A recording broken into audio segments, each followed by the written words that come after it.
taanga o mautaulanga.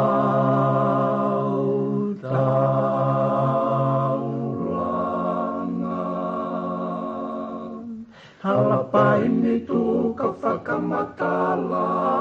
hona ni whiroa ma whaingata,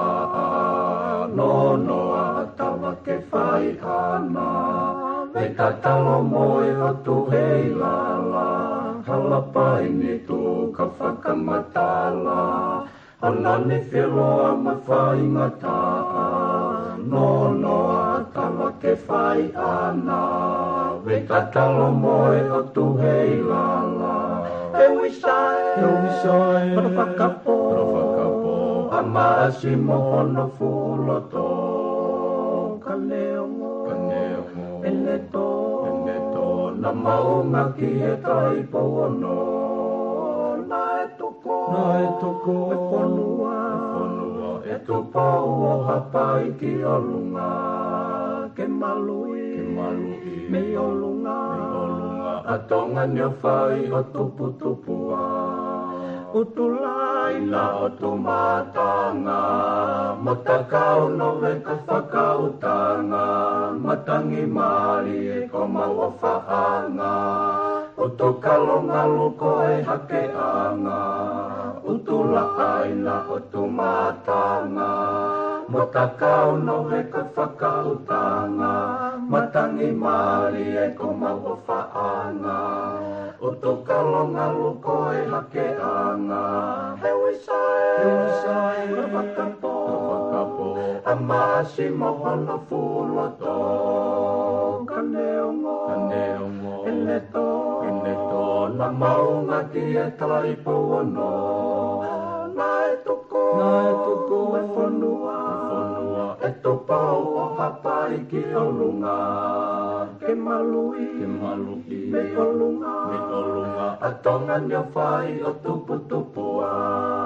lele a moe mai ko mokotu, ko e whangue lolo a halai walu, sia ko ka whoa alo i talau, lo se o whatai situ a o whatu, lele a moe mai ko mokotu, ko e whangue lolo a halai walu, sia ko ka whoa alo i talau, lo se o whatai situ a o whatu. E wisai, whakapo, a maasi mohono fuloto, ka neongo, eneto,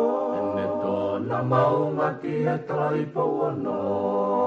na e toko, e whanua, e topau o hapai ki olunga, ke malui, me olunga, a tonga ni o whai o tupua. O korike u ho whanga moa i he talamalo e whanua ka o mai ngahi tala whatapu kudua pe whatapu atu. Pe me heni talangata e tea o whaikitoa mama o ka adai whainga maari e koe ni. Ke whahoka toa mo polokalama ko e whatu whanua wha ki ku heni whakawhia mo e ki minista Paula Piveni Piukala ke ma whahoka te tau polokalama ko i ki he ahoni. I he pongpongini ka ku ma whataronga pe ku ongo rere atu pe ai polokalama ki a whaitu upe koe lava o mamata mai ai. I he atape me reo o ku atu taitai lot fia ke te motolo. I he pongpongini. I he taimta tau pe whoko loto ke taitai lere ai ek minista ki Manila kuna e lotonga iai. E malo tau mao e pongpongini. Piven ko ilo maha upo mo kei po uri he pongpongini. Ka ku mo fefe hake piven pe mo e whataha koe iai. Malo bisalo pe malo e mau whanga maari. E koe kore te bige hu whangatai pe whatapo. Koe ia, koe toki Australia e ono i hen. Koe. Ka koe taimbe ni e ala whai e polokalama. E mau toki whatu kume mau togo si hoko tāta apo uri. Koe. I hena. Ka ko whamalo i pe no ono whingai ke lawa i pe ai weekend he pungbongin. Koe. Koe. Biveni koe ki mua ke taha haukote ta polokalama ku ke mea be fok na o se tu ninga aho he weekend le tau patseti be meitong ka mata no talanga i ko tau patseti ka ki mo ki afa ke patseti ko lo pe ki eket mo ki fe ko ni ko wakai he fo he nga miti fa sociale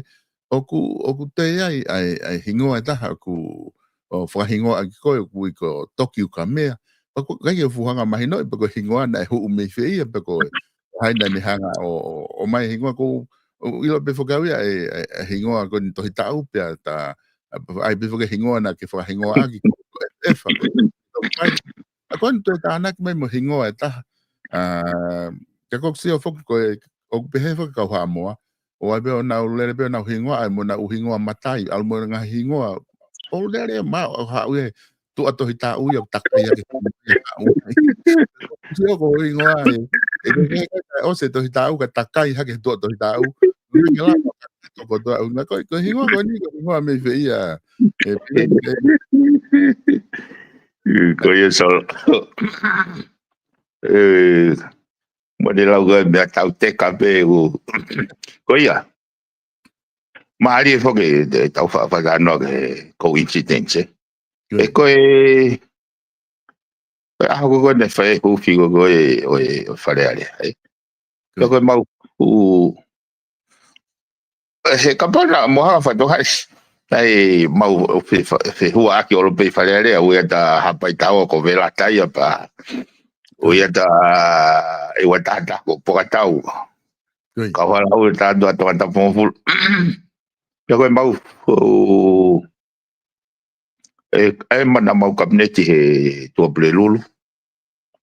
kai hu fi falaite he ka mau hu fi falaite ya ko se wa ki pe mau dol ko pe ko ki nai da mau mo fe la po ki o mo ngai ka fa ka u ka ge ha ku ka fa ge nga ke tau ai ko fa hu pe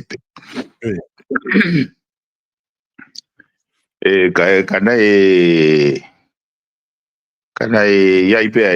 a ulukala ko mo tau ha ke ko fa ko mana tu ke ki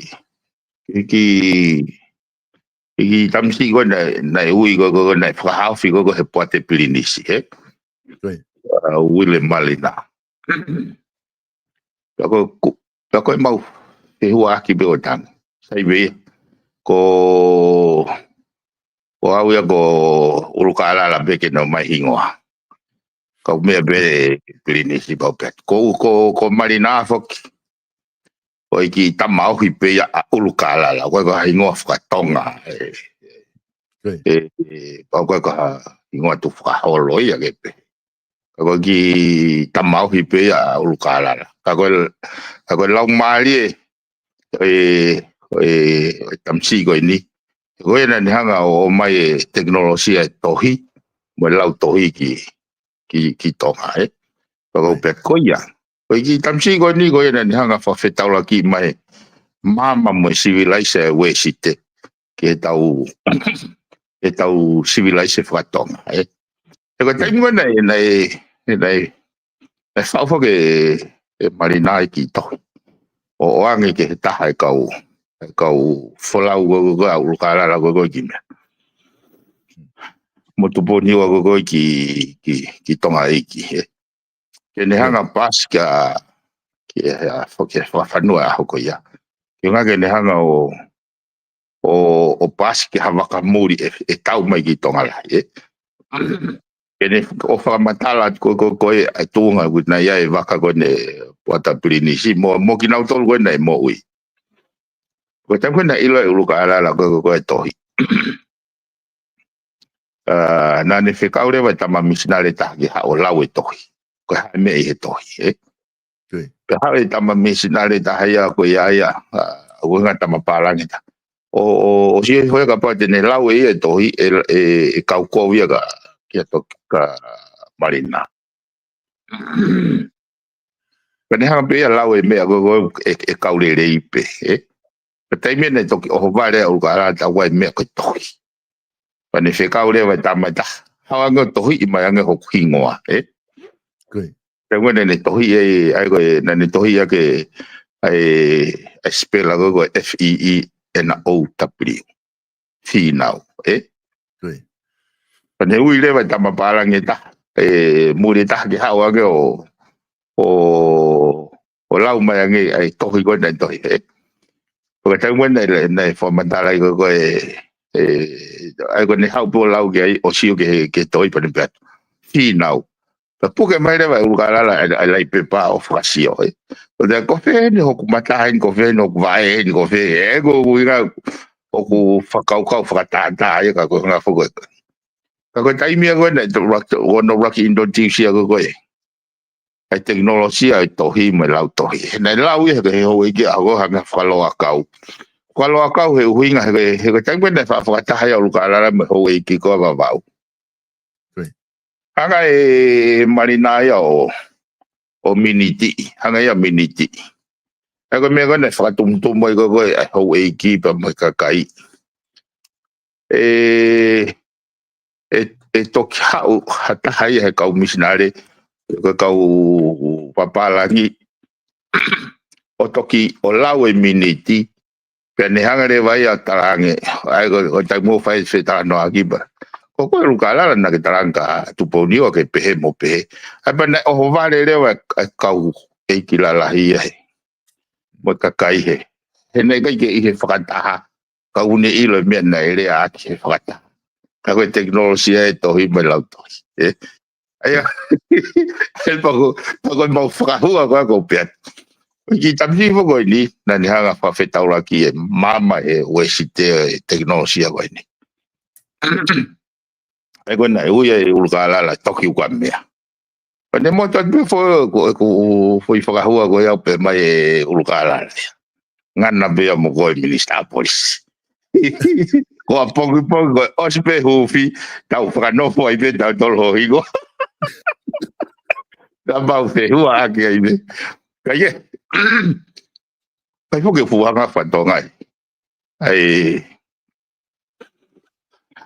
mahu inga. Anga whauka ka mau whewa aki pera ai koe mau whetohi aki. Aki mau tolu mau tohi e teo pa whamua ne toki ua mea, Tohi mai e ulukala, malo toki ua mea. O lawa ki velata. Ai o pe, ka koe ke usi o, ka ke uhanga o fu whatonga, ka moni o lau nau whatonga I whau ia ono whea mea ki holo he social media ka. Ka koe pui tua pe. Pai kia whainga mahalo me waka kai au te fu mahu inga ngana tolu ka kia au ia he kusio e solo ko whaapapa pita au ia ke he ki tamsi. Na ku whahua ange ke mau kau whare area pe moe kau kabineti. O te mo to mama au lukala mo pilis kalani. Ko wha mawhawhat o kulahi ngai whakataha anga mawhakataha Yo maha sila upito ine observation. Foi subcommittee na don ke sea de ton premia para kai ke lava mai. Eu peatu le va ia. Te ke sea pe te ala ta sea ka tau fata tau do. Tamai. Sea pe sabos. To kamata fuga fo mandala ke ase ni tapa. Ko te pe fata. E fa lo tu. Au bo mau bo fata ha me na mau. Akuri ko pe okay meeting dismiss. Pa mau matuk mo to. O fe ko osko hu fi mo. Mau po la ve go fa ke fe hua aki go toki ko mea pe mai pe kala ni toki ko mea o mare ia go ke fa mau pe mea go hu he si pe ko ya e tau whatahan ia si ko whakaongongo te ke wahe halotu kamata e wahe halotu e whaasi ko pia ko ia ko anga mahini ia ko geilo e bilins kalaunti talu hono a koe lotu he tau e wafe ko hiri ko ke inofo pe lotu ia e lai ngutu o lo tau ke whakahifo e lotu me lai ngutu a fuke lai nima pa pia teo gai o geilo e kutui ke lotu ko te whairerei whai toton whai whakamato atu te ngawe ko lotu e mo ni talo e me pene ne kata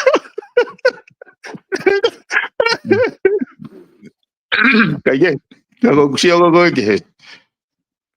very details in the analytical observations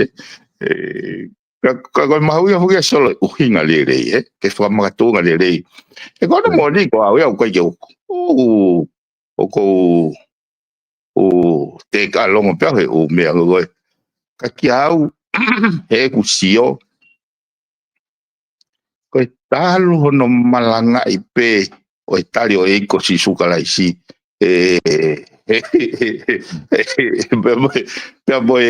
moi mau inga lo tu me ta o ni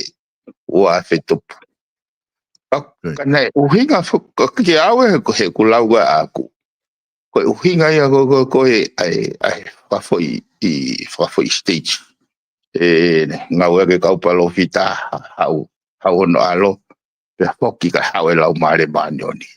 kai ka ko kau pe o whakahifo ai tario e isu sukarasi o ai hotola inima he te ngawe ke mode la uga kanti I like your Christ but I don't like your Christian ai go nga ke lipse vespe pai mo alu hifo ai lo tu ke nima ye o whakahua ia he ataka iwa ia bo Oku mahino abito ai whakatala noa kon ke whai he whakahua ko mo whai o lava ke o atu ai hingoa ia ko ia he tama a Prinis Kalauni ka ko tu ia tonga e hoko mai tu i fitu aku ne lava o atu hingoa toki ka mea ko hingoa i loa fokeni a uluka ala khange ko ke whamatala ki ai ka ku lava ke o atu ka te ko he ku Pero me mau nga ko na une tama ko nga na te mo ko e a hingo tu ka me o ku pero que ne fa hanga we ko ta te to ko si a ko ki na tol ko ni na to po ha ke te i pe ki na tol ko nga ta do di fito ki ai ko tu i a tonga he ka ha o ke ne ta ke fo no a pe ku o ku a ko ki na tol he me ko to a pe ke na ma hino i nga hi me ko to a pe nga mo ui pe ta ha ne nga ya ko ia ai ne o ku hinga ne I he kabineti ko konga ia o ngahi ako ku o tuku mai na tolu ki ai ko hinga ke kahau ke tai ko te na hoko ai o tu I piveni ku na os ilo le pe na tole me ko hoko I loto kabineti me ko hoko I ia he ko ka pa he ka ke na wa ke u feitu ko ia ke ko tu mahal ko taha ia ngahi ka vinga nga o pe ku ta o sianga pe ke me fale tu ka ke ko ka ko hinga ia pula hita ma hinga piveni de tu que Francis e me ka taunga e ke hingoa ko to poto a ko nga ko hingoa e ko toki ka me a ko so e popular pe kai hanga nga we ke a hingoa ko me ke ko ta ki fok me mo ke ta patseti ko nga ke ta patseti ko e fonua mahino pe ko patseti ko ta uni o mai ko patseti fi amokaki aki ai wahiva ponita miliona time ko na o mai ke patseti fi amokaki na ke fu yo se ke hiki ko maho inga ala ke maho inga hivange au hivaua poni valu miliona ai ku hiki ake ono ua poni ono miliona me patseti ko ni e tau fra muy na ke fu tokang ke ne fi amokaki ko inga he ko usio pe foki muy ni mai o me la he ngahi fi amokaki na fi amokaki he preanga o tuene toa ta we ua ta patsete preanga ko o sina fi amokaki loa Ko kon na ku toki wakai ko ki ai ko no o haki ko fale area me ta fa aki ko ni ko ke na u kabineti na pe he to ton ke fasi si me ke ta se plus be o te tau a fe amokaki ko nga ba mai mga hinga ka ku u fe ho wakai ke tu unga ko tau patseti fra luk fua I he neo na kai ke fale area I he weekend ka ku fe ho wakai mai me Manila mi hena ke tu kunga ko ku tau patseti I he taini mi tau te fito ke ngahi konga ko ni pa koe me konga taha ko zatu foki ke patseti na ko ho vale he I ono malangai he pare mia malolo ki he I fare area o toton ke focus pe mo patseti o ngata I November to mo ni be e bo mo fai ili fu November mo osi ai ko konga ia ko na ko ho vale la ai I ono malangai o te mo te whakawenga bre anga hoko I hanga hime I Januari Februari ma ase pereri mo ngata pe November ko mo ngata anga ia ka ko whakakau foki ko o te ke usia hapatse te o lere pe ngata November te bre anga o lere ki sune pe pa ke lere nga we ko me ia bre anga hoko ko hai hu mai ke au ia follow he patse ko hanko mo tol ni ke au ki sune pa mo do ai leva ha mo budget mo priority ko mo tolu e pure anga ko hoko mai ko fe ho wa kai ai e pimen ko ia solo ko na fana ngot pe ko to ke ale mi na huinga foki ku hawa ke fata ko ni makatunga ko fe mai no ko no introduce pe he pare mia e budget statement ni pe a tu hi fole vai ke ko mi clau ke fai na nga we na to mia ke a mi ke ko mi panga pe to ki hu he moni te ko ni ka hauko kana na ule ko na to fo wi ke ka o tala nga ye ono moni he anga ko ipsio ko kai ko la mari na fai ti pe ti ke ne o mai clarity hangi ga dia we na ngawe mai ke opposition ni ai foi tactic pe ai ke he takai ole kakai o kai ke uilo po ha huinga una okay ngawe mai ke ai foi tu fu ko ya o sanga ngai fu time ko ni Pero mari foki ko fatonga yo ko patseta e pare mia ko ni. Kata tau be ba mo ton pare mia nga na ke finga ke fahanga o fakata me nga u wa nga u la ki o ke tafitu. In terms of development ba mo fair distribution of wealth. Ka ko sia o ya ke tonga debate mo tonga tu fu ko ai former cabinet o ku kai ko lau mari kai ke hange pe ko me kana o te ke ha patseti ai design pe patseti ke ngata pe ngata fili ka ko no o ha ke issue o ko si o fu o kai ngata ne fakaure ka pa o kai iro to very distorted logic ya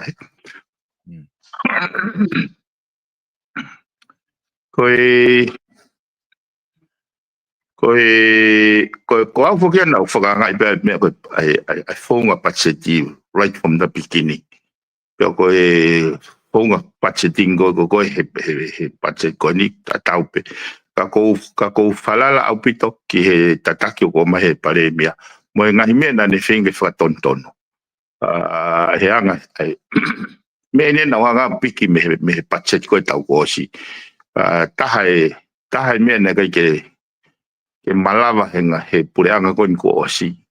ai ngawe ke me ko supplementary budget ai ko baseline ni ko backbone ni ko budget ti foto ka wai room ke lili wak para tau ke circumstances ai ko no le ya ko si o ke tataki pare mia ko ni e na mahu mai pepa o mai ai supplementary budget ko majority foi supplementary budget ko ya ke ne whakalau e u mau lao ono to holo ai paanga he pureanga ko osi kai ke ko ke go si o ke ke full interest pa le mia ke hanga o highlight ku me pe e ko hanga ko paanga na to ya o tu nia ke fatau se e panke development mandu ko me ko ni na mau na e ke ya o ta ko si e mai no go e to ya ki o ai reserve bank pa mo e tonga development bank of mai no go e fie ma o ke ha insecti da pureanga o to e ke ho ki fare ta mai ke ha insecti ni to ki huan ma to ta ko na to si to a me kai ka ta fa la ai ko ngai ta ai ko ta ya ua ko me na fa tonga he e fo tu te pa set ko ni a no o mai pa anga ko na ta na ke e revolving fund account o mai o tikrea mai he pacheti he recurrent pacheti i mua ena ka i pai pehe na doria to go vale ka pe ko administer pe panga ko ai tua ka o mai o tikrea mai pacheti ke hano fakanga tangata ko i pehe ke ai ko me la hia na wanga o piki ko ta fo ke ko pehe ko ku deficit ka ki au ko inherit mai pe ai o ai bond ai ko no when ni fa tau bond ko me banke ka ko la mari fo ki ai premia ko ni ke o mai ai foi torno a milion na ko ya me banke o ave que no no hay ka private sector ai ko ko ki focus he ko me focus ni na to hanga o ha ke na ta budget ko o mai pe por nga na budget o fa more pe ka ko me focus na fe ya ko fe ha ki ko nga ngoe ke mo to ha hon ke to ki uto pong ai ko ki ko nga ya ko o pehe ko deficit he anga ko whanongo ke taranga ka koe uhinga foi ai ko foi te ko tu ko pehe ko wahiva point something ka ko si ko foi tono miliona ko o ricade ko deficit ko no mai peon ke no ai ka kai ke nau whakalaka ai nau hanga te i haki ko ngo ke toki tā mai e sai angeia he no ave pe ai panga tuku pe ia i pange e pange pure ai ke au kwa ko ai toki ose e fataha he ahon te toki mau tai mi lewa ke study ai pacheti ai ko tu ko ne to fu pe fare ale ata no o toki i fai sio o ku ngai po nga we aku ya ko rau ke ngau na to no reform mai now annual detailed plans ko ngai anga mai ni foki ai ko palani corporate plan mai annual plan nai kai ke fu detail ya ke ne hanga o provide clarity he roadmap o implementations ai mono famolek o panga ka pa mo fatonga i to fola ufi e mahinga ye ne afio ke ai fa more o ai hano palani ke ne tataki ngawe me go na ha fatonga he u public enterprise ai kai go ke ya palani ke ne hanga tataki ai te ke hange haki kasa ke ne hulu ai e nau fononga hono whamore ki mono develop me go ya mau inga pito ya o si ospo go hono foto e ka poate whaka koe peka nau tolu koe nau laki ngawe mua pepe ngahi public enterprise ke nau o peti mai palani ke uhinga lele ke ai pe palani ki mo ka koe palani ka ospo no teu o hiri herself kai te au ngai kata ane uhinga pe hange pe hanga foi rapa stem ke ke lava o tuang me ke silini tau si apa nau fai bena to e nau ngā we tau pe ke nau whakaukau e whainga ngau e goia solo ko kapau ko hate business pe o ku te mau e ripati ke te whai pehe tai mo te hanga o minister habang hakakai kehe anda he te leadership po pau ga no palanya o pau ga no mapeon Hego no uhinga solo hego mai ala loia. Tai mo e alo go ka pai ala to te alaki. O kuia e makatunga ke hanga tifeni aki. E na ia e business case. Na ia e palani. Na te mui ai. With the exception of that, me lewa hoko e hiri mau pe mai a e hotokia. E tai mo e se alaki ai.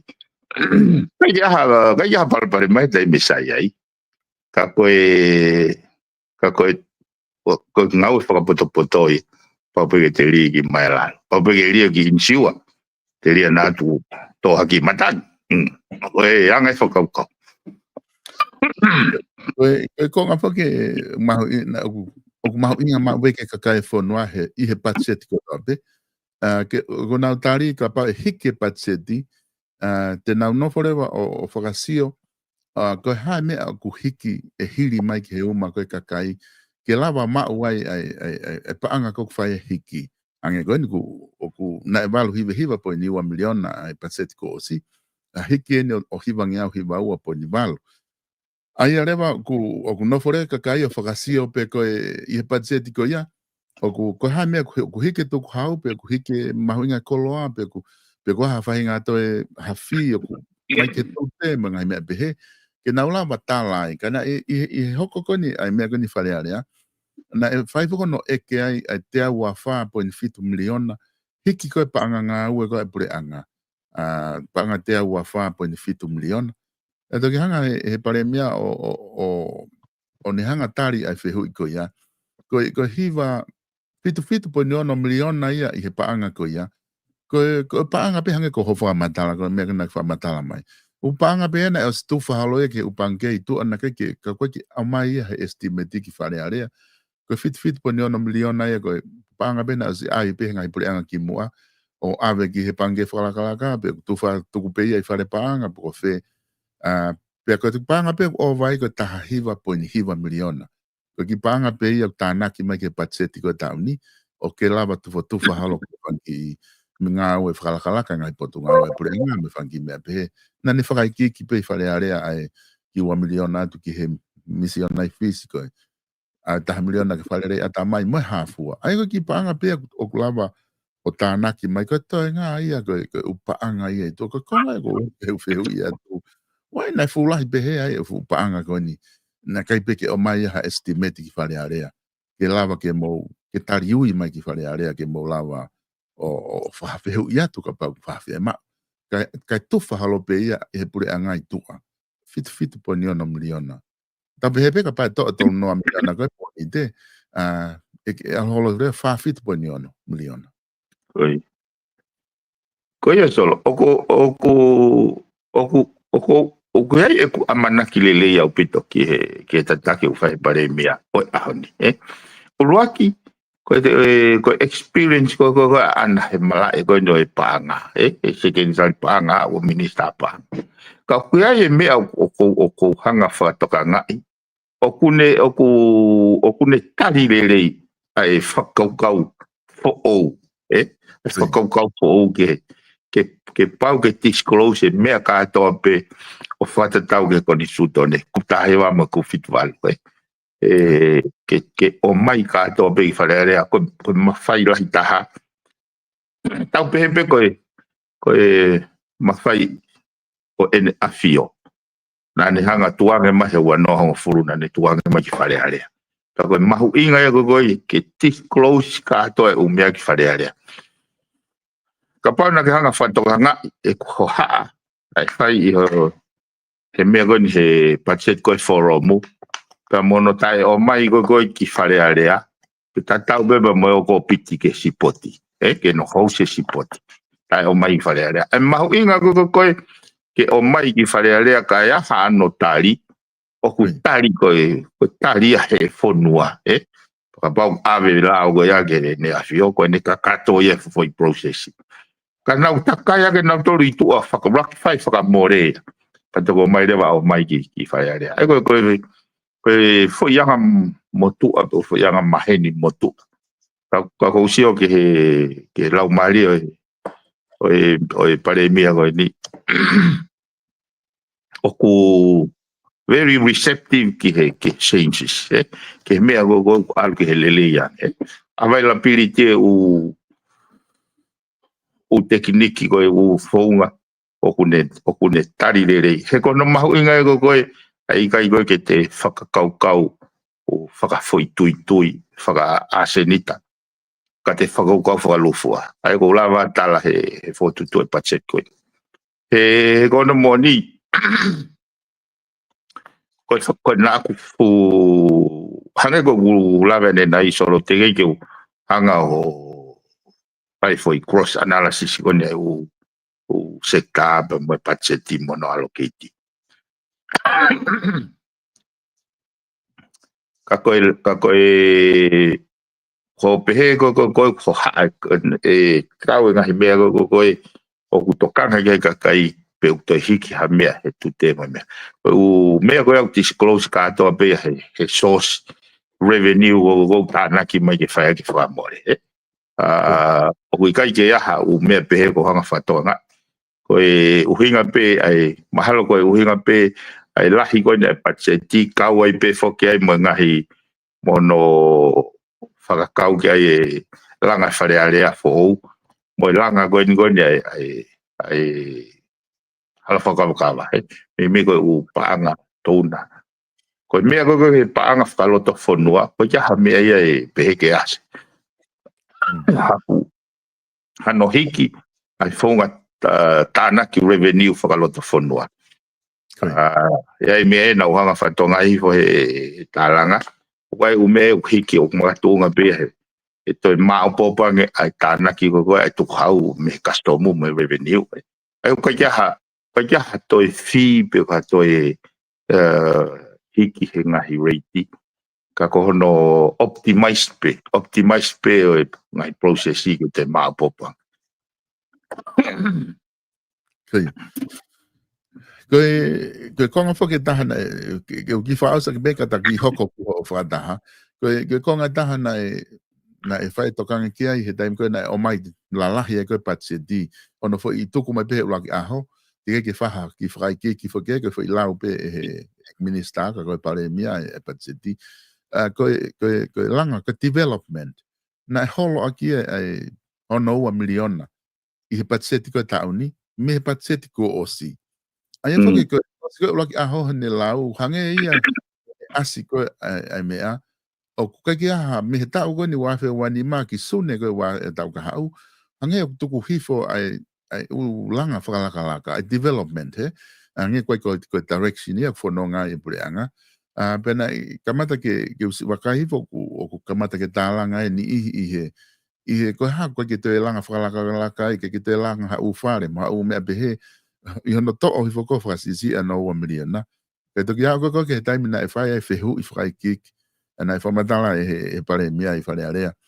Koe uhinga ai holo koe ana ua miliona, o koe ki ha mea ta ofi he langa whalakalaka, koe ne tuku hifo i whika ke realistic. E koe taimi tahu tataha i ka ai ke ata, koe whawea mea ai ke au ke langa whalakalaka ia i he iwinga we. Koe ne tuku hifo koe ne ufika koe ia, o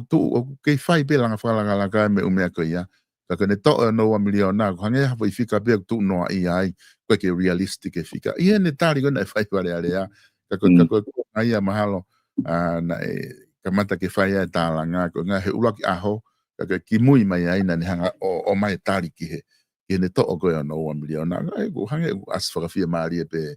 e ne tu koe ai piveni e patseti. Koe umea monfo e mantui ka pate whawhau pe manatu ki ti peiti koe tau kosi e ko hanga pehe wai whanki pōketi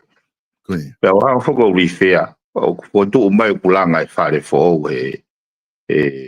whego mai ua point 2 miliona ka ya fare lang foto mai ai ko fonga o tu ko fonga ia na ngawe ke ngai i cabinet ki moa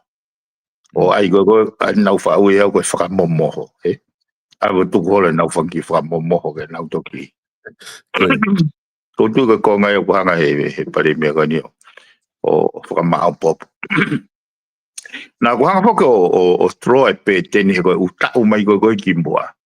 na me no fo pe fitunga o miliona the actual spending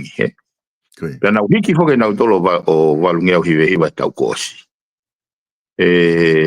kai ke ka kono o no moni fo kai ke na disclose ai forum mo ho se forum mo ho piti go ke sipoti ego sio na fa mo ho i u me go ko ilo ko actual ya he sio hi fo go he patse ko ni na ya u yo hivangia o tolnoa milion ego actualoia mo me na ga get disclose ayo ko fa fu aleva ko revolo to tonu hoko atuai ayo neongo ka to e me go ni he kusio me realistic pe enough no space pe kono famole ke silingo ni enough e la ine pe wa hivangia o fa noa kata usi o pe he ku mari foi pe ten fo ni na ku no fo na ka wa ya solo he tali ke o mai ange ai revise go ne patseti tauni ek fatonga i go fu ma va he me pe teni kai ke ka wange fo ko don tok fra ma o fra ma to mai ange go revolving fund upanga ai go revolving fund na ai pe go trust fund na avec ai panga go levi go sipoti na tana ki mai go fa ma bo mai na o sia u ya o fa no million go to nga go ai to be ni ma million ai o kai ke fa ka pa te ke fa to nga na to e ke fa le ale pe fa mo re fe ka no nga go no tu ku tua ai ko hanga ko panga ko tan hala ai ko revolving fund ko ya ko fenga pare mia ke fa ma bo me go ya ko ivi fa panga fo no pa ke disclose ka to fa le ko no ti spesi pa ke hini maga fa le ai ko wango si o ko no to ki fa ma po mai o fa ta tau ke ko ni su to ne me la mo no fa ma po pe ki la panga o hanga ko la ko mana ke le pa nếu ngủ thì cái các tổ thì hàng ngày cũng nói tôi có sự mà phải làm mà tôi gọi ni làm phát tâm về cũng nào cái nào bắt sẽ tiêu hao mới cái tôi có sự phát tâm cái chịu ngáo để vào cái nó analyze cái mấy cái anh có lúc có phát hàng à scrutinize cái bắt sẽ tiêu ngày tạo mấy cái mà lúc nếu cái ta nói à phải là cái talanga i go patse tiu te ma popanga aku analyze ke ko di mahal ko ta toinga ko ni ta mi ke bongbong ini ta ki alo mo ki he ko nga ko na fakata ku ke yai i hena hange ko tala no ko ke o mai ko e to ki kamata ai tu hi fo patse di da nim ke ko mit panga na ngau na to ki ai pe to ki foki mai fale area a ta no o kam hoko atu ai talanga ke patiti ya pe la yang ai ngai fraki ki mo yang ai bakai ko te ke lava o sio ke patiti ke ta tok talano ke ngai polo lama ko ka hoko mai amu yang ke ta ki afe mai mo ki ho folau ko na I frata ko na ko ya ai tu unga mahu inga ki tonga ho bakai ki ai I frata ko ni ai ngai fonua ko ni langa ha ke ai ko na ke fraha e ta ko si ko ha fe ho wakai ki ai ki he tuunga ko ia pe mo ene tokoni ke fanki fonua ta to fito ki tonga ku ke folau atu me ai ki frata ko ni ko yeso ko he kau fo ke ni he fakata na aku mahu inga ia wai ko ulo aki he na ku na ku raki ui na ku ui au ia whakataha ai kau stakeholder i he energy sector wa kon mau anga iwi mo na ku ui e whakataha goia he koha ke maolunga i tatongi uhila lolotonga ko ia ku lahi ngahi tokoni mo ngahi i project i renewable energy o mai ki tonga ki he utilities kau kai ke reflect mai ia ke benefit e kakai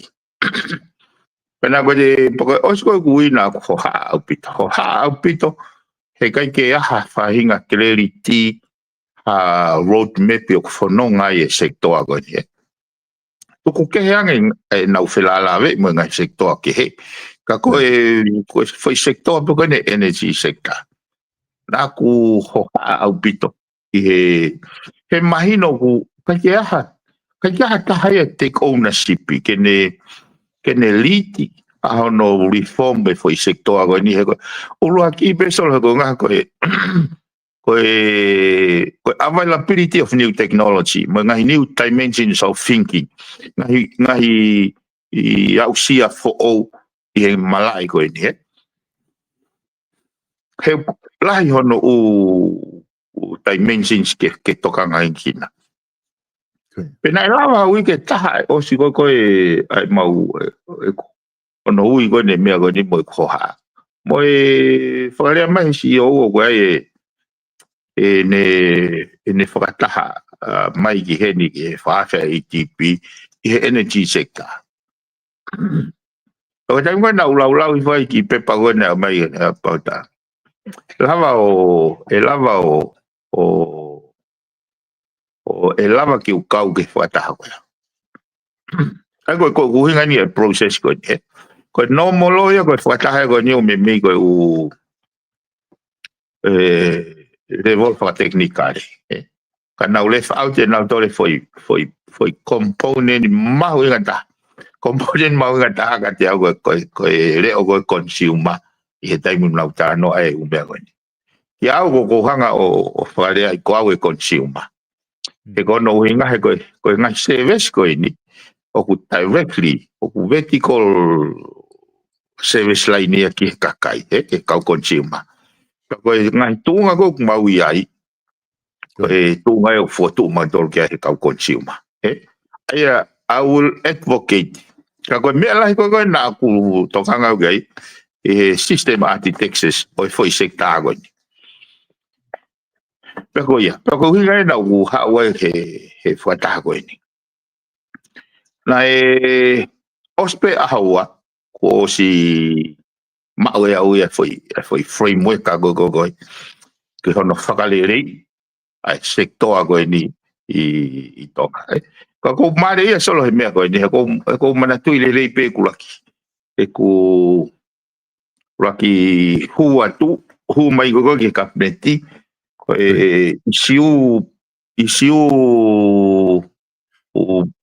mau inga taha gogo na mau whetaulaki mai ai koe o mai e patseti. Ai ngahi koe foto mai he ngahi potunga oe nau patseti. Kai mwena o mai e patseti ka te au naka ke uwhie maari.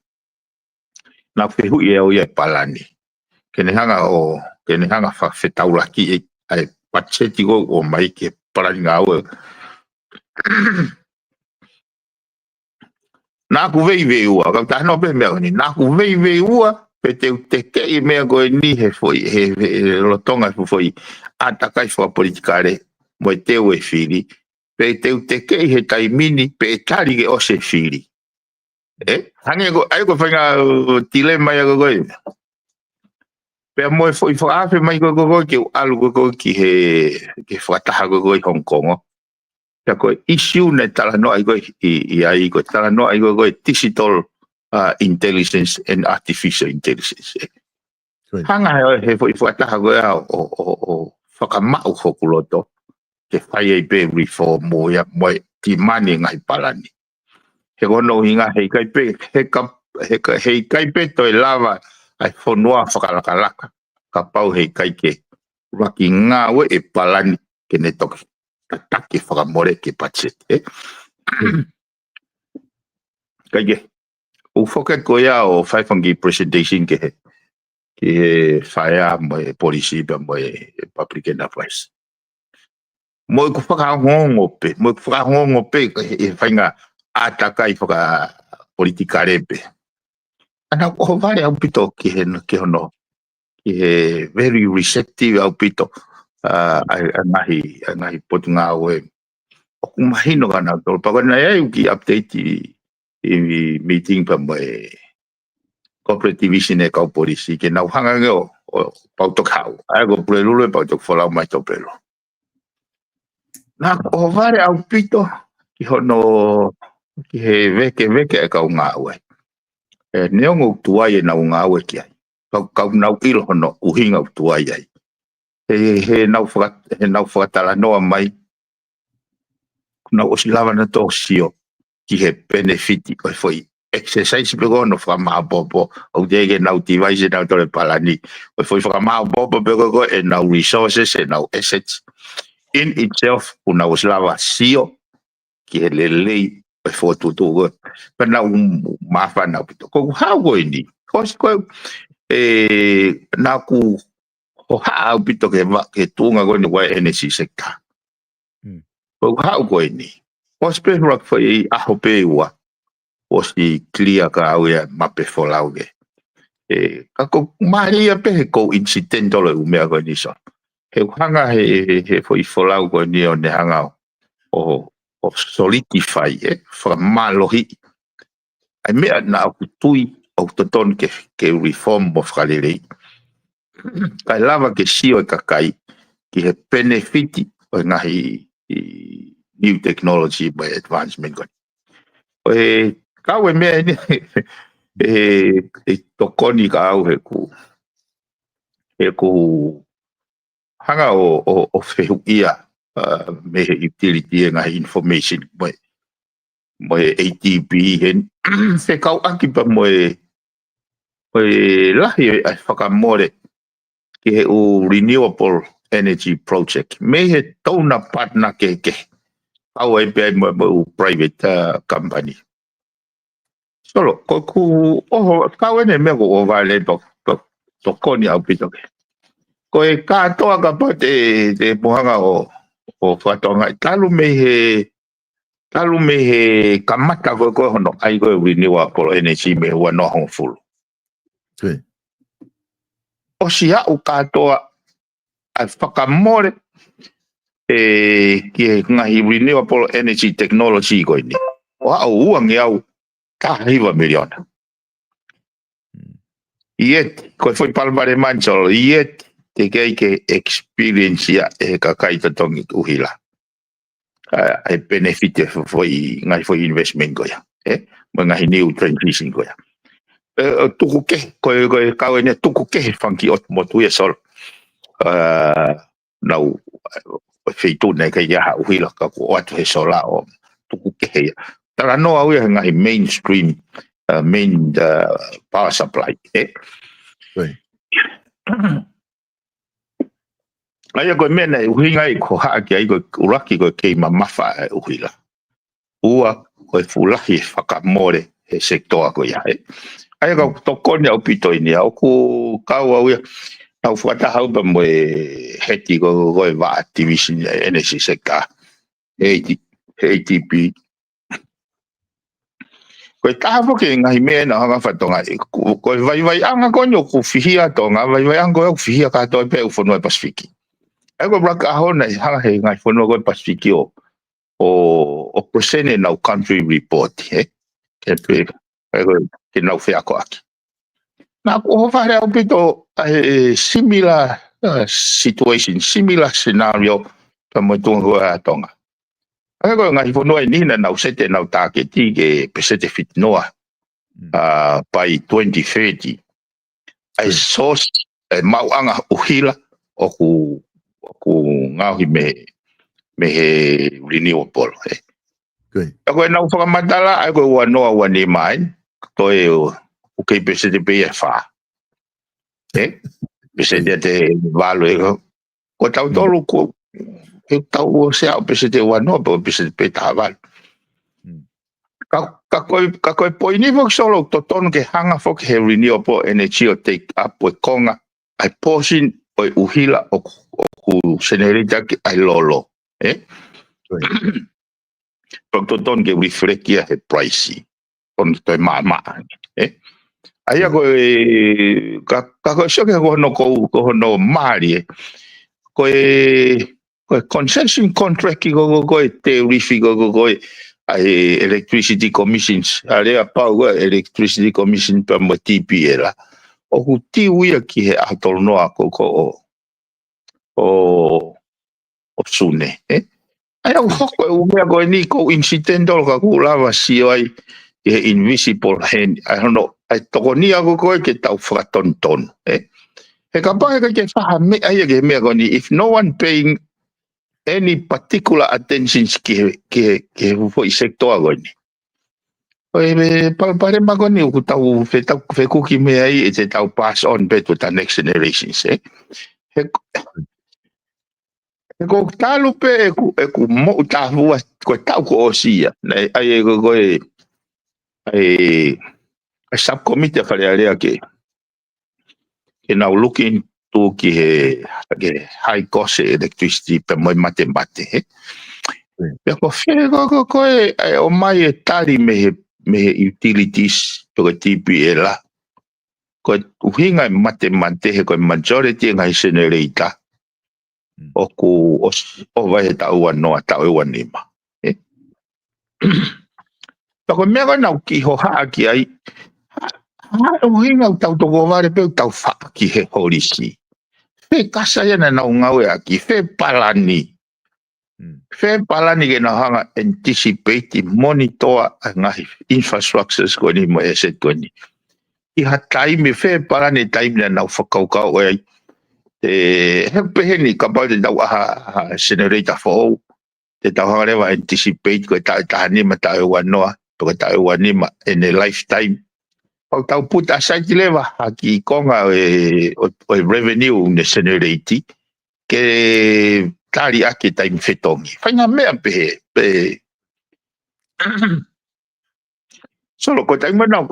ku fu atu ai o ka we me forma mai da whakahoko mai ka te au me CEO o utilities po TPA la wainga i foi generator tak 2 megawatts taki ua 2 megawatts tolu ngai fu generator tolu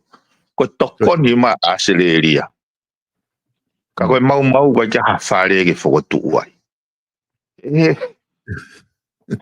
ko solo ko mea ko nofo pekna I fe ia ai palani ai mau inga ko so ka talo no o mai ngai fu machine ko ni he siulai o wafe wafa te ga whare ke house ngai machine ko o mai rewa po solo o koe whare koe ke langa ke ne hanga ke ngau e foi machine ngai fu generator tolu ani o ke ngai mo hiwa miliona ka pau ma hono silini he ahoni e toka o sia ke wafe wa fitu talo o mai machine he wafe wa fa ke toki ngau he wafe wa fitu o ke pe so e popo misinia e popo gongonga I hene tu te ke ngau o ya ko ke wafe wa fitu available new technology o si britante ne ka ke si ore vai solo ke u pare magoni ai me go o ko hinga go ki ai right from the beginning ai mau inga ko paanga o ka ke ko pau pe ke ia te plan kita regardless whether you like it or not e ko no hinga he ke time go e hoko e umea go ni o ko e mea o ko ai mea te whakamatu ngai ka ko ni ka ka to ko ni au pito ai ki ko time go na hao ilo ai nau ko tu ko na workshop na hana toria vahe foi department ai kau rekurita whalere pe workshop pe kau rekurita ai kau utilities workshop pe kau utilities ai kau government official for workshop pe kau policy makers but me na gongo oi ku kia we fragmented for your project ko kia na kia ko foi le ko cynicism se na kia ku ya ko cynicism ko ha combined effects o whenga o ake o ngai component ke ngai organization ke more than once ko effects ko na whenga o ake o ko lahi ange ya hono tāna ki whawhoi na effects whawhoi tui aya ko na ko ka te whak ko na whawhogau ya invitations ai ATP ka na ko whakahalala hono whakangai ka ko mea reo na ho ke ai ko ku o alo atene foi sector koe ki foi department koe ko mahino pe koe foi mea ko hiki mai department ko mai ai ko whinga ke umau whakakatoa perspective katoa division ke ni ke ulawa formulate ki hafoi overarching energy sector framework ko ne to o se foi aho fika wa e pa to ko ngoi comfortable ka wa we tai fi mari o se ba ka ho pe mani ya mau ko tai me ka o se ko foi aho no wa o lava o capture foi holistic dimension ke ko whakarea ko aku solo no ai pe i ko e mea ono ai mo vete pe ko workshop ko ni o ko hange ya ko tarano ko kau kui ko to ko fulu na na fenge fa matalai elefanite akipe e na experience e na anga na wala e na experience ko ha elefanite ai ko tamago na tu fe un ton bo lai de ringa de define vai elefanite wanga hapula o nga ko pula de ringa tamago na tu hiku define hanga tau fare ai ko fai be ya o ka ne lava si o whakaluk fua ai ko me na ka na ku ma o whainga maria ke switch takai holo he o mahino pe ka te au ko natula e hono fotu tu ai workshop pe au ko re ngau ke ka o ka naisa e nai ke se au ye he i va ko ne he me ko ne malo e policy ta fa ko ne puranga ka ko tang ke tuanga o whainga maari he na kwa o gen na expected target output yako ako e fia ka umea he kwa matalanga ane fia kwa kau mahino ko ka he koe ni sol ka o atua mea koe ni pe he uinga lele pe tongo lele ko ngahi utilities ha ure wa ngahi tau na ia ko nga ko na teke ko technology ya pa mo renewable energy pa mo decarbonization ni climate change ha una toria o mai ngai foi project ai ko project pe fa ne ATP ko solar plan meka what if o na fenga wa ko na to mo TP la ko ngahi project ia ke ngahi community ke ngahi motu nga wa na to mo meteki ai mo vete pe hele va foi ko taimi ko ai ko foi dimension ko na ha ko ke e puri a me ko accountability hanga fe hono take into account ai impact o ngahi solar energy ko ni kapau ko kai ke ha foi mechanism check and balance ya pa wa me fotu ko ni fe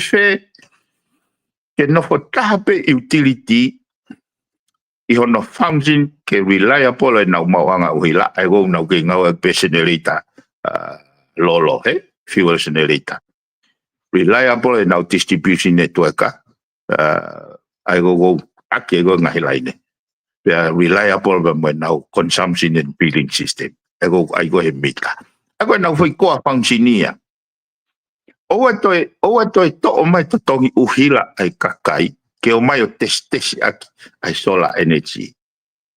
Ai ko palo mai ko hanga fatonga o hufihia ka to ngai fono e Pasifiki.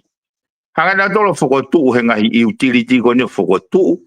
ai ngai wa ke na utoka ngai ai solar power supply solar energy. O tesi aki ai paanga ko vai ai ka unga aue o ai ko tongu hila ko me he lolo o mai na tole silin ko ya o mai a testes o ango ko ta no tana ke ai combine amount for dimension energy sector ko renewable energy wa o wanga million ko fehui ko os experience e kakai totongi uhila ai benefit o wanga million na ko pe kai Aya ko hango hekono moni toko ni opito abe ka o tamaga ni ADP e na po ke mahu inga go ke raki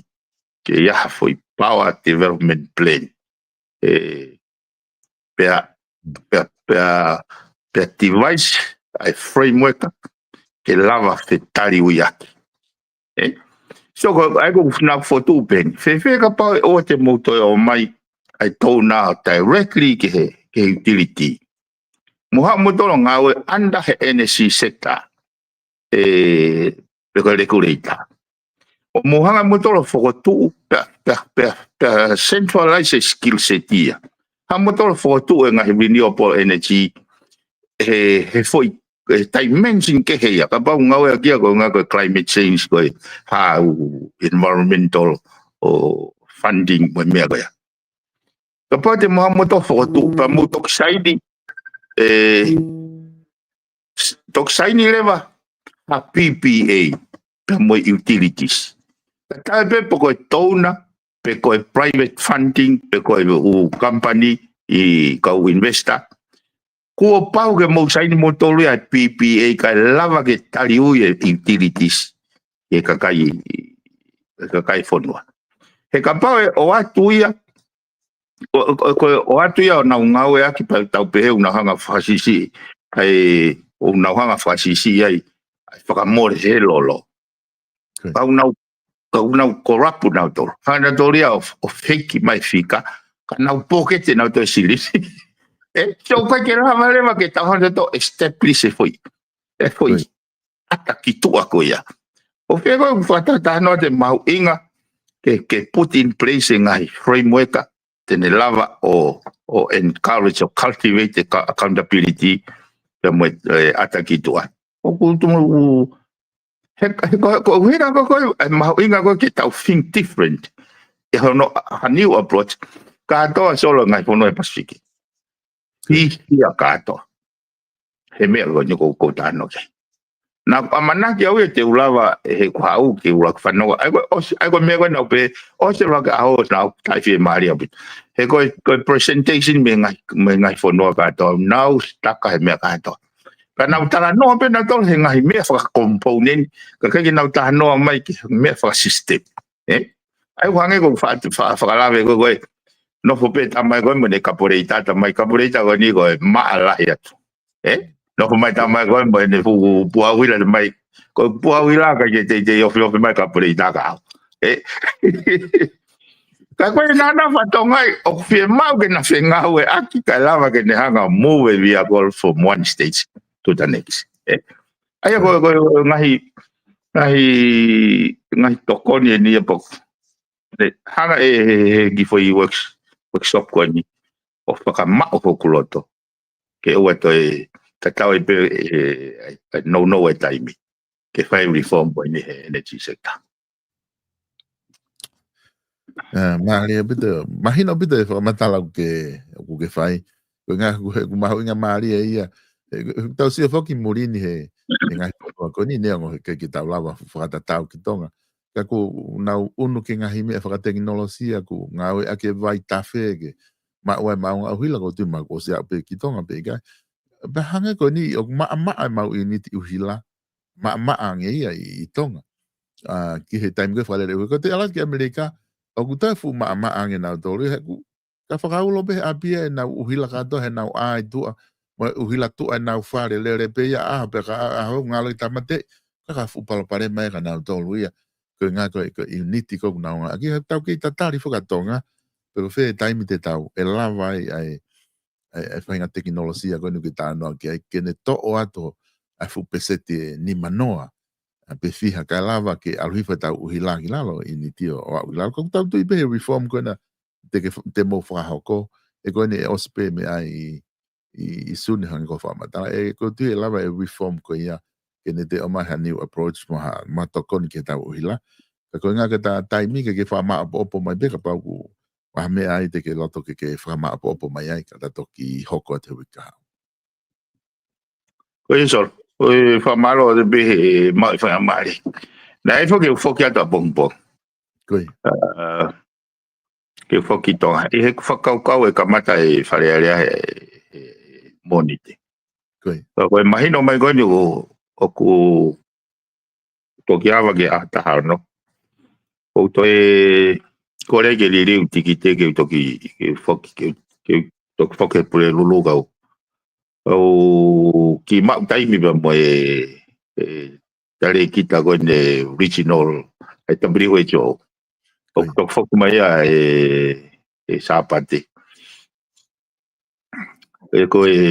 ha foi tau fe moi ki na lo e boi porque tau ilo ko solo na tau sio que se hiki taki holo o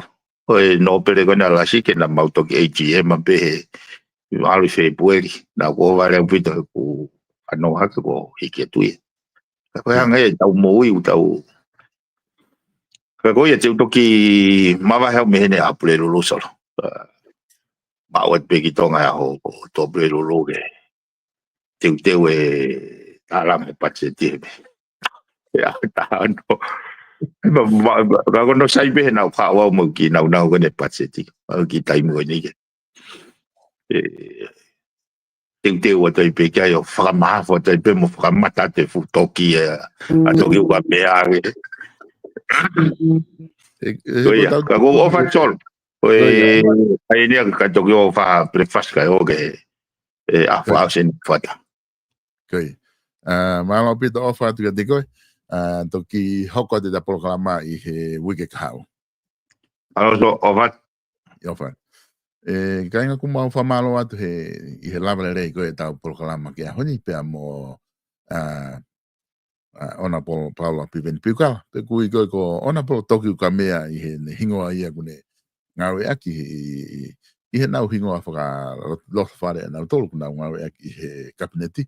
ka ke o ku whamalo atu ka tingi mo tolu i he lava pa ko ilo ku lahi pe mo ngai whehu i ku mo o mai tata fito ke patseti ku tau lahi ki mo tolu ku mo whehu i mai ai tu unga whalo ku fua ko ku iai tata fito ke ongo tawha aki kana ke mau hapai ngari ke tok fatonga e vai fe hui ku o sike tala noa ia ke renewable energy pa mo a ko ku ne fai ka ko tu i he whakalo ku fua i he wakai ko a ku ki ai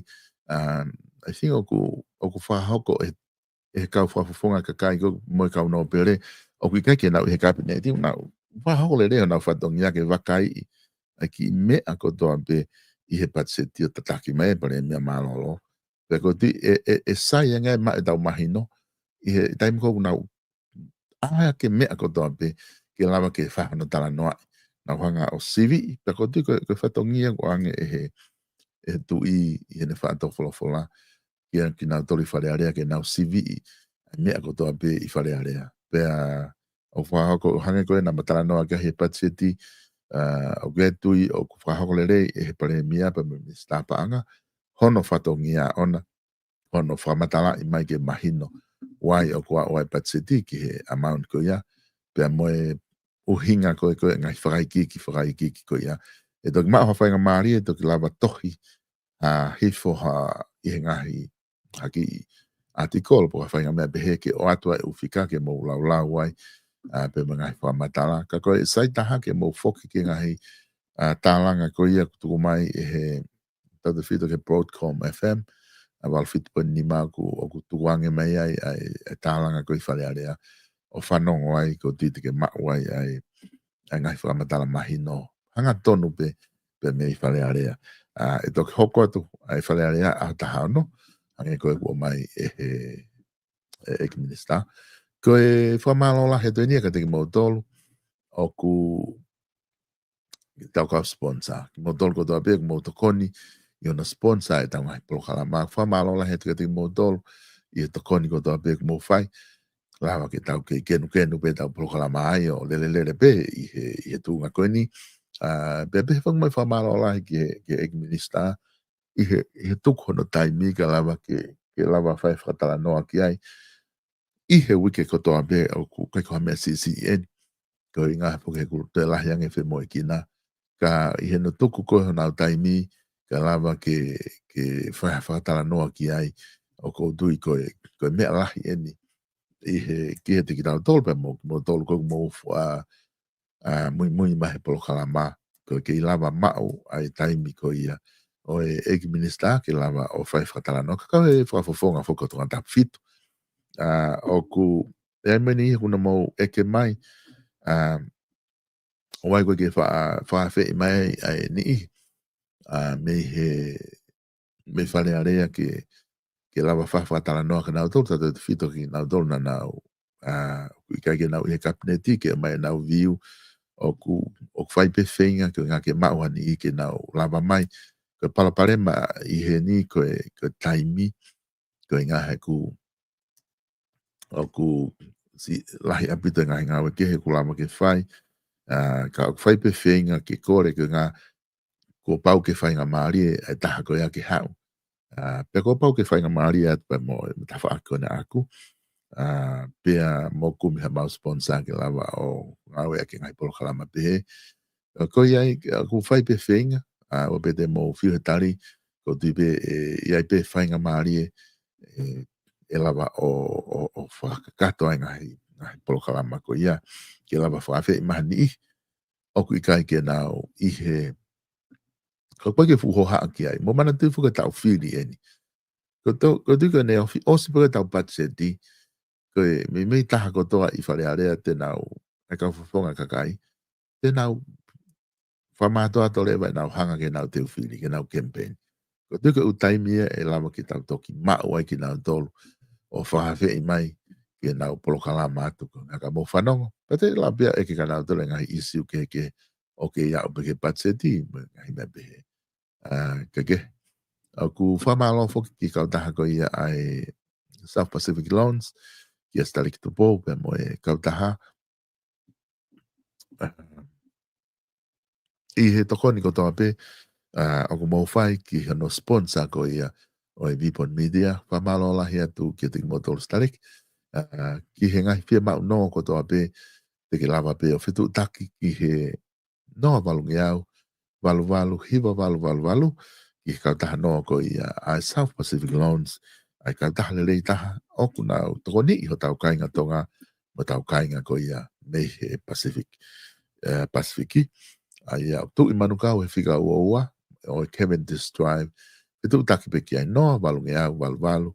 hiva valu fitu taki kia Stalik Tupo ki he kautaha ko ia ai South Pacific Loans. Ko taha ko ia ko tuunga ko ai ko e tau whare wala ko e Page Facing Store o ku tuunga lau ai Page Facing Store ke mo lava o fitu taki ki ai ke tau ngahi wala amina ki foki ke kuos tu uta ko e wala lahi apito e nau stoko na lava ke o atu i he waka pe ko si whakahifo e wala ko ia aneafi ko tui ko ahoni e lava ke kamata no fituku ki whare koloa te ke lava o maua e ngahi uta pe me stock for all ai kautaha ko ia wala Page Facing Store tu whikahiva o e Whatawhiri Road i Loto Nuku Alofa te ke lava fitu taki ai ki te ki nau tolu ke lava ke nau tokoni atu ki te koe i he ngahi fia mau wala ko toa pe te ke lava mau ai le rei taha moe maa taha pea me he Page Facing Store i Loto Nuku Alofa ko ia o ku o atu hanu tua ke te ki mo dolu ai whare wala koe ni o tui kumo o sianga maheni pe ai i he page face in store i loto nuk alofa te ke lava mau ai ha whainga wala pe ke whanau longa i whanau ka kai lalahi ka kai tangata a tautu mau ka ato atu pe ia pe me he page face in store i loto nuk alofa i ho lava ki ai te ke lava rewa tori mo whiri ai i he tau wala kehe ko nau teu i atu ki ai koe tau wharewa kosi ko ia Francis Tickets te ke lava o mea tu kia e tik nau tolu whamalo atu kia tik mo tolu ko ta pe ka inga ko mo lava a whea tau whare kosi ai ak tu upe ta whaake page face ni loto nuku alofa page Francis Tickets te ke lava o mea tu kia ko si teu i Francis Tickets ke mau ke te koe ki hao whea mau kosi ulu te ke lava a whea ai whare kosi ulu ko ia ai Francis Tickets i loto nuku alofa mau ngahi product kehe aku whatu wake te awe ai Pop Wax taha ngahi Pop Wax o ngawe aki oku namu lele abito pea lele e ne whai whatongia ko ngahi lanu kehe koe na ku asi mai herself oku kehe pe nau whai whatongia ke ho ulu o i kakai tangata o kai a wax ai a lanu oku ki hanga ko ai ho ulu pe kai te lawa ia o ngawe holo pe puhi havili o ngawe o kai wexeg molu au pito ki no whakamingi ho ulu ka koe ki ahane kehe apito ai nau ngawe pe au namlelei te ke lava o whatau ia pe me he wharekosi ulu i Francis Tickets i loto nuku alofa pe beho ko nau waa koe ni i Nusilani ai au tu i he na tahiwa pi o moe nui Avenue i Orewa te ke lava pe whetu takia ka koe au fia te whetu ko ia te ke lava pe o wakai ke nau pe si Instagram pe Facebook pe te ke au tonu pe ki ai oku ia ta holo tali mai ki modolo ai pe me he ta whaaki ko ia i Orewa i Nusilani ko tui mahalo ko ngata pe ia ia ko ngahi maka wha manatu ko ia oku tuakia tu whahoko ngawe ko nia tesi i Australia i he whika telefoniko noa wha ua noa hiva fitu wha nima wha taha te ke lava fitu taka tesi i hao fia mau ai maka ko ia i monument i ono tō kato ko ia malai ho ofanga lava le re tesi o ai ko pau pia mahuinga maa pito maa whiunga ki ho tau affordable ko tau iwi ka teke lava o telefonika testi ne lava o tokoni atu ki te koe i ha whainga taimi pia teke whia maa wai ko tau whaaki koe ki hono photography puke whaitala i ata tuaki atu ai te whaakoni ke mo ngawe aki ka kuia i hao maari pe kua whahinga kātoanga te ke lape o whetu taki mai ke mau lava atu ki ai o whaitai pe kua hiki video ai kātoanga ko ia te mau lava le whahoko whatongia ka maau ko ngātai e tau ngahi tuaki mo i polokalama ki aho ni mau o whapeke o ma o ha toenga o e wike lele ka tātou ki whilongo aki ihe wiki ka hao ka mo mea